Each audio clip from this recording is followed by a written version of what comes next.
आइए जानते हैं दिल्ली के गुलाम वंश की कहानी, जहां हर पत्थर हर दीवार एक कहानी कहते हैं। और इन कहानियों की शुरुआत होती है 13वीं सदी से, जब सत्ता की बागडोर गुलामों के हाथों में आई।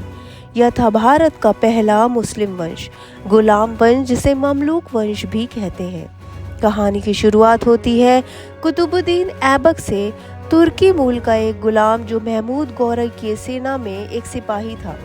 अपनी बहादुरी से वह सेनापति बना और 1206 ईस्वी में दिल्ली का पहला सुल्तान बना।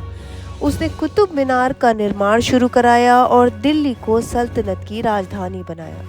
उसके बाद आया उसका दामाद इल्तुतमिश, जिसने सोने और चांदी के सिक्कों की ढलाई शुरुआत की और प्रशासन को संगठित किया।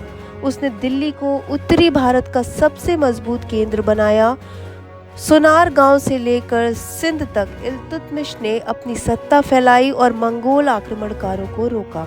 फिर इतिहास ने देखा रजिया सुल्तान को, दिल्ली की पहली और आखिरी महिला सुल्तान। परंपराओं को तोड़ते हुए उसने पर्दा हटाया, सेना की कमान संभाली और साबित किया कि सत्ता केवल पुरुषों की विरासत नहीं होती।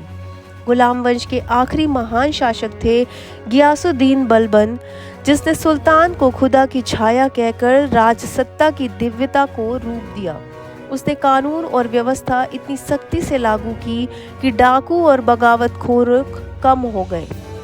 1290 में खिलजी वंश के उभार के साथ गुलाम वंश का अंत हो गया, लेकिन उनके बनाए किले, मस्जिदें और प्रशासनिक प्रणाली ने दिल्ली सल्तनत की नींव मजबूत की और ये नींव अगले 300 साल तक बनी रही। गुलाम वंश एक ऐसा दौर था जहां गुलामों ने सिर्फ जंजीरें नहीं तोड़ी, बल्कि ताज पहनकर इतिहास लिख दिया। अगर आपको ये वीडियो पसंद आई हो तो सब्सक्राइब करें, लाइक करें और कमेंट करना ना भूलें। धन्यवाद।